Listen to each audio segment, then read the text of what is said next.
Hello friends, good morning. आप सभी का स्वागत है मेरे इस न्यू ब्लॉग में। जैसे कि आप सब जानते हैं, समर वेकेशन स्टार्ट हो चुका है और हम टीचर को भी आराम वाला दिन मिला है। ये छुट्टी का दिन सच में बहुत अच्छा होता है। सुबह 6 बजे के आसपास मेरी नींद खुली, लेकिन मन कर रहा था और सोने का, लेकिन मुझे सोना नहीं था। केशव अभी सो रहा था और मेरी नजर गई 2 लिटिल हर्ट का पैकेट पे, जो कि भाई ला करके रखा था। अभी थोड़ी देर पहले भाई बाहर गया था, वो एक मेरे लिए और केशव के लिए ला के रखा था, लेकिन केशव तो अभी सो रहा है। मेरा मन कर रहा था खाने का, लेकिन उससे पहले मुझे फ्रेश होना था। जल्दी से मैं चली गई ब्रश करने के लिए, फिर नहाना भी और पूजा भी करना है। छुट्टी में तो मैं आ चुकी हूँ अपने मायके, क्योंकि यहाँ आके मुझे बहुत अच्छा फील हो रहा है। कि सब अपने मामा जी और नानी जी के पास में रहता है ज्यादातर, तो मैं फ्री रहती हूँ। और माँ बनने के बाद सब मदर यही चाहती है कि कोई थोड़ा देर उसके बच्चे को रखे और उसे अपने लिए टाइम मिल जाए। क्योंकि आप सब देखते थे बेनीपट्टी में, मैं स्कूल से आती थी उसके बाद के सब मेरे ही साथ रहता था ज्यादातर, क्योंकि वो दादी को तो एक तो परेशान करके रख देता था। अकेले उसकी दादी भी परेशान रहती थी। यहाँ आके के सब थोड़ा खेलता है, सबके साथ रहता है, तो मैं भी फ्री रहती हूँ और मुझे बहुत अच्छा लग रहा है। जल्दी से मैं नहा के फ्रेश होके आ गई है पूजा रूम। और ये जो मेरा पूजा रूम है, यहाँ आके मुझे बहुत सुकून मिलता है। पूजा करने के बाद मैं थोड़ा सा वीडियो रिकॉर्ड की। उसके बाद आज मैं नाश्ते में दूध, केला और रसगुल्ला खाई हूँ। राधे दोस्तों, तो पूजा हो गया। अभी देख सकते हैं मैं खा रही हूँ लिटिल हार्ट। ये है छोटा सा दिल। कितना प्यारा नाम है इसका, लिटिल हार्ट। और ये मैं बचपन में बहुत ज़्यादा खा रही थी। आज सुबह सुबह भाई लेके आ गया मामू के साथ घूम के सब सो के जगह मामा जी के साथ घूमने गया था, और अभी ये घूम के भी आ गया। खाना खाने के बाद मैं सो गई थी। अभी छुट्टी में 2 काम बहुत ज़्यादा हो रहा है, एक तो खाना टाइम से, और सोती भी मैं बहुत ज़्यादा हूँ। दिन में भी 3-4 घंटे मैं सो जाती हूँ, लेकिन जैसे ही मेरी नींद खुली मुझे बहुत अजीब फील हो रहा था। और बाहर देखी तो मतलब मेरे घर के पीछे भी काम भी चल रहा है, मिस्त्री सब वहाँ काम करते हैं। उनको देख करके मुझे बहुत अजीब लग रहा था कि वो सुबह से काम कर रहे हैं बिना रुके हुए, और धूप भी थी बाहर, लेकिन मुझे तो रूम में बैठ के बस पढ़ाई करना है और मैं अपना काम नहीं कर रही हूँ। तो ये सोच के मुझे बहुत अजीब लग रहा था और मैं पढ़ने के लिए बैठ गई। गाँव में ना अपने चारों तरफ देख के ही बहुत ही मोटिवेशन मिलता है, लोगों को देख के, लोगों की परिस्थिति को देख करके। और मैं अपना पीजी का क्लास करने लगी, जो सेकेंड ईयर का मेरा एग्ज़ाम होने वाला है दिसंबर में। यूट्यूब का मैं हेल्प बहुत ज़्यादा लेती हूँ। अभी सेकेंड ईयर का मैं गेस्ट पेपर नहीं मंगवाई, तो यूट्यूब से ही मैं कौन सा इम्पोर्टेंट क्वेश्चन है और उसी को समझ रही थी। क्योंकि फर्स्ट ईयर में भी मैं वीडियो देख करके गई थी, उससे मुझे बहुत हेल्प मिला था। क्योंकि आप पूरा चीज़ याद करके जा नहीं सकते हैं, लेकिन वीडियो देखने से जब टीचर कॉन्सेप्ट समझा देते हैं, क्वेश्चन में कौन सा फैक्ट लिखना है, कैसे लिखना है, किस तरीके से, तो फिर एक आइडिया मिल जाता है। और फिर बहुत अच्छे से आप कॉपी में अपनी तरफ से अपने आंसर में लिख सकते हैं, तो इससे बहुत ज़्यादा हेल्प मिलती है। और इन्हीं सर का मैं फर्स्ट ईयर का जब एग्ज़ाम दे रही थी तो वीडियो देख के गई थी, मुझे बहुत हेल्प मिला था। इसलिए सेकेंड ईयर में भी मैं सोची कि इनका क्लास मैं ज़रूर देख के जाऊँगी। और सेकेंड ईयर में तो मेरा 8 पेपर है, और सर बहुत अच्छे से एक एक क्वेश्चन को एक्सप्लेन करके बता रहे थे। तो मेरा सब्जेक्ट पॉलिटिकल साइंस है, जैसा कि आप सभी को पता ही होगा। तो मैं एक क्लास आज कंप्लीट की। अभी देखिए, मैं ज़्यादा देर तो पढ़ाई नहीं कर पाती हूँ, लेकिन धीरे धीरे मैं मतलब अपना मन ज़्यादातर पढ़ाई में लगा रही हूँ, क्योंकि वो रूटीन चेंज हुआ है ना, तो फिर सभी को बैलेंस करने में थोड़ा टाइम तो लगेगा। तो एक क्लास कंप्लीट करके जब मैं बाहर निकली तो देखी नीचे में केशव खेल रहा था। उसको देख के मुझे बहुत हंसी आ रही थी, और केशव भी मुझे देख के हंस रहा था। बाहर खलियान में देख सकते हैं कि अभी सामान सब रखा हुआ है, क्योंकि काम चल रहा है पीछे तरफ से, इस वजह से।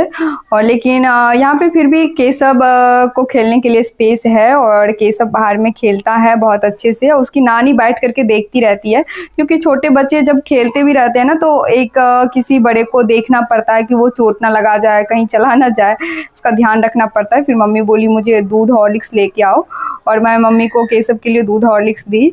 बाहर निकल के मुझे भी अच्छा फील हो रहा था, क्योंकि मैं काफ़ी देर से ऊपर रूम में ही बैठ के पढ़ाई कर रही थी। उसके बाद केशव के साथ मैं थोड़ी देर मस्ती की, और उसकी नानी उसे दूध हॉर्लिक्स पिलाई।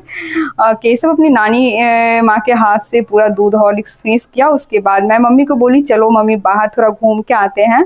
बाहर एक तो नेचुरल हवा भी रहता है, और मैं थोड़ा खेत सब भी घूम लूँगी गाँव में, क्योंकि मेरा मतलब बहुत सारा खेत है, पेड़ पौधे सब है, तो मैं आम के बगीचे आई और वहाँ ढेर सारा आम था पेड़ में। मैं देखी बहुत सारा आम तो मम्मी तोड़ करके ले गई थी, लेकिन छोटा छोटा ही पेड़ है, देख सकते हैं इसमें बहुत सारा आम भी है।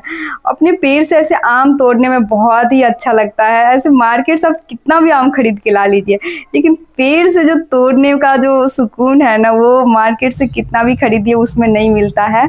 मुझे तो बहुत अच्छा लग रहा था इस प्यारे प्यारे आम को देख करके। मैं तो काफ़ी देर इसे हाथ में लेके ऐसे टच कर रही थी, लेकिन तोड़ नहीं रही थी क्योंकि मम्मी घर में आम तोड़ के रखी हुई थी, तो इस वजह से। लेकिन बहुत देर तक मैं उस आम को देखी, वीडियो भी रिकॉर्ड की। उसके बाद बस एक आम तोड़ी। मम्मी को मैं बोली कि एक आम तोड़ती हूँ, और इतना नीचा है ना, मतलब नीचे है कि हाथ से तोड़ सकते हैं। अब देख सकते हैं कि मैं अपने हाथ से ही तोड़ सकती हूँ। बहुत सारा आम नीचे ही था, तो मैं एक आम तोड़ी। आप सब गर्मी छुट्टी में क्या सब कर रहे हैं, मुझे कमेंट करके बताइएगा। मुझे तो बहुत अच्छा लग रहा है गांव में आ करके ऐसे घूमना, पेड़ पौधे के पास जाना, तो मुझे तो बहुत अच्छा लग रहा था। थोड़ी देर मैं बाहर रही, उसके बाद फिर घर आ गई क्योंकि शाम हो गया था और शाम की आरती भी करनी थी। तो मैं, केशव, मम्मी तीनों मिल करके फिर शाम की आरती की। और केशव को देख सकते, जैसे जैसे हम लोग को देख रहा था वो कॉपी कर रहा था, वो भी घंटी बजा रहा था पूजा करने के लिए। और उसके बाद भाई मार्केट से रसगुल्ला लेके आया था, तो लड्डू गोपाल जी को यही मैं भोग लगाई थी, और हम लोगों के लिए वो पानी पूरी लेके आया था। मैं बाहर गई नहीं, अभी 2-3 दिनों से मैं बाहर जा नहीं रही हूँ, तो भाई मार्केट से ही मेरे लिए पैक करवा के ला लिया था, और मुझे खा के सच में बहुत ज़्यादा अच्छा लगा। करने के बाद मैं अपने दादाजी के पास गई थी, वहीं बैठी थी, उनके पैरों में मैं तेल लगाई, तो दादाजी रोने लगे थे क्योंकि कुछ दिनों से उनकी तबीयत ख़राब है। वैसे तो इलाज चल रही है, लेकिन पूरी तरह से वो ठीक नहीं हुए हैं। उनको देख के मैं भी काफ़ी इमोशनल भी हो गई थी। दादाजी का एज हो गया है और उनका तबीयत इस बीच में ठीक नहीं रह रहा है, और उस टाइम मैं कुछ सोच नहीं पा रही थी, क्योंकि हम सबका देखिए एक टाइम ऐसा आएगा, उस एज में हम जब जाते हैं तो चाह के भी हम कुछ कर नहीं सकते हैं अगर हमारा हेल्थ सही नहीं है। तो मुझे लग रहा है ना, अगर हमें किसी चीज़ पे ज़्यादा ध्यान देना चाहिए तो वो हेल्थ के ऊपर, क्योंकि अगर हमारा हेल्थ सही है तो ही हम पढ़ाई कर सकते हैं, कोई काम कर सकते हैं, कहीं घूमना फिरना, जो भी काम करते हैं वो तभी कर सकते हैं जब हमारा हेल्थ सही है। तो मैं ख़ास करके सिस्टर सबको, जो मदर बन चुकी है, उनको मैं यही बोलूँगी कि सबसे ज़्यादा अपने हेल्थ पे ध्यान दीजिए। ऐसा मैं फ़ील की हूँ कि माँ बनने से पहले एक फ़ीमेल की बॉडी और माँ बनने के बाद दोनों में बहुत ज़्यादा अंतर है। जैसे केशव हुआ उसके बाद बहुत सारी प्रॉब्लम मेरे साथ भी होने लगी थी, जैसे जो कि पहले नहीं होता था माँ बनने से पहले। तो हेल्थ पे ज़रूर ध्यान दीजिए, और मैं तो भगवान जी से यही प्रे करती हूँ मेरे दादाजी ठीक हो जाएं, क्योंकि दादा दादी पोता पोती के लिए क्या होते हैं इसे बता पाना शब्दों में तो मुश्किल है, क्योंकि आप सबके अगर दादा दादी होंगे घर में तो इस चीज़ को समझ पा रहे होंगे। मेरी दादी तो अभी हम लोग के बीच नहीं है, काफ़ी पहले, मेरे शादी से पहले ही वो हम सबको छोड़ के चली गई। लेकिन मेरे दादाजी हैं अभी। मेरी जब शादी हुई तो कन्यादान भी मेरे दादाजी ही किए थे, और उन्हीं का इच्छा था मतलब मेरा शादी देखे वो कन्यादान करे, और बिल्कुल भी अच्छा नहीं लग रहा था। मैं ऊपर आई क्योंकि मुझे अभी एक वीडियो भी अपलोड करना था, तो केशव अपनी नानी जी के पास है।